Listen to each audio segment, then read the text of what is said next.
সুলাইমানের হাতে। এখন সুলাইমান কার বাসায়? জেলের বাসায়। এখন কি জেলের বাসায় 1 বছরের কাম করার পরে এখন জেলের মেয়ের কি জামাই, জেলের মেয়ের জামাই। জেলে ডাক দিয়া বলে, বাদশাহ সুলাইমান, 1 বছর তোমাকে আমার বাড়িতে থাকার জন্য পারমিশন দিয়েছি। তুমি কি বলো আমার মেয়ের বার আমার ঘরের মধ্যে থাকলা, আমরা সদস্য কয়জন তুমি বলতে পারবা?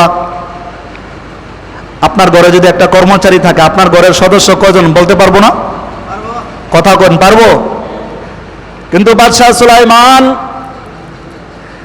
ওই জেলে ডাক দিয়া বলে, ভাই সুলাইমান, তুমি যদি বলতে পারো আমার ঘরের মধ্যে কয়জন সদস্য? সুলাইমান নবী ডাক দিয়া বলে, আমি জানি আপনি, আপনার বিবি আর আমি 3 জন সদস্য। 3 জন না 4 জন? কিন্তু হ্যাঁ জানে কয়জন? আমারে লইয়া 3 জন। মেয়ে সচ্চরিত্রবান না অসচ্চরিত্র? সচ্চরিত্রবান। এই জন্য কোনো পরপুরুষ এখন পর্যন্ত তাকে দেখে। জেলে কইতেছে, আপনার ঘরের সদস্য আমারে লইয়া কয়জন? সুলাইমান নবীকে ডাক দিয়ে জেলে বলে, ভাই আমার ঘরে 3 জন সদস্য না, তোমাকে নিয়ে আমার ঘরের সদস্য কয়জন? 4 জন। আল্লাহু আকবার। সুলাইমান নবীকে জেলে ডাক দিয়া বলে, জেলে শোন, আমার ঘরে একটা বিবাহের উপযুক্ত একটা মেয়ে আছে। আল্লাহু আকবার। কয়, আপনার ঘরে মেয়ে থাকতে পারে, কিন্তু আপনার ঘরে 1 বছর থাকার জন্য আমি ছিলাম। আজ পর্যন্ত আপনার মেয়ের একটা কাশিও আমার কানে আসে নাই। আল্লাহু আকবার।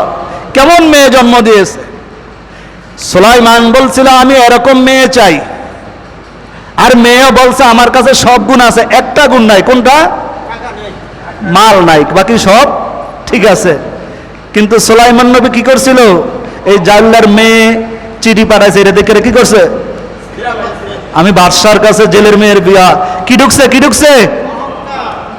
কি ঢুকছে? সামনে কি ঢুকছে? অহংকার মানুষের পতনের, জুড়ে বলেন, অহংকার পতনের। সুলাইমান নবী ডাক দিয়া কয়, আপনার ঘরে আমি জানি 2 জন, আপনার নিয়ে আমরা 3 জন। আপনার ঘরে একটা কন্যা সন্তান আছে। আপনি কেমন বাবা, কেমন সন্তান?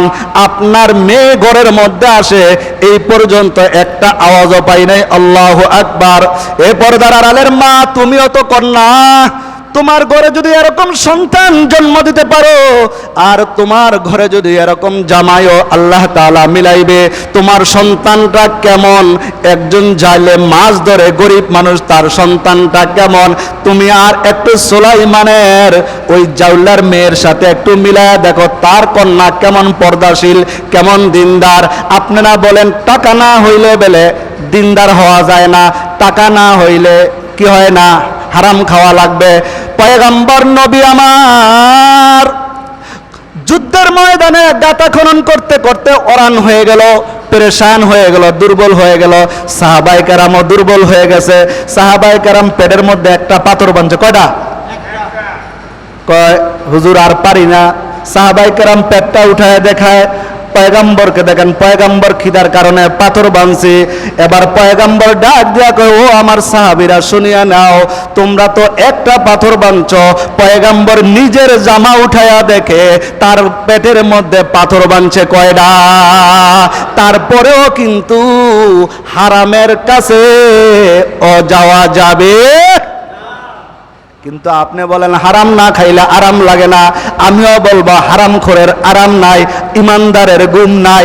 ইমানদার রাত্রে ঘুমায় না, ইমানদার রাত্রে ঘুমায় না। আমার আল্লাহকে ডাক দে, আল্লাহ আমি ছাড়া তোমার অনেক বান্দা আছে, কিন্তু মালিক তোমার ছাড়া আমার কোনো আর মালিক। আমার ছাড়া তোমার অনেক বান্দা আছে, অনেক মাখলুক আছে, কিন্তু তুমি আমার মালিক, একমাত্র মালিক। তোমাকে ছাড়া আমার আর কোনো মালিক নাই। এই জন্য ইমানদার দেখবেন রাত্রে ঘুমায় না, সম্পর্ক করে কার সাথে? জেলের মেয়ে হয়ে যদি এত বড় পরহেজগার হতে পারে, তোমার আমার মেয়ে চার দেওয়ালের ভিতরে বন্দি, ঘর থেকে বের হওয়া লাগে না, সব কিছু ঘরের ভিতরে, তারপরও কেন পর্দা নাই? পর্দা করা সুন্নত। সবাই কোন, জোরে কোন। পর্দার কাজা আছে, নামাজের কি আছে, রোজার কি আছে, হজের কাজা আছে। একটা জিনিস, সেটা কি নাই? পর্দার কোনো পর্দার ওয়াজ আসেনি।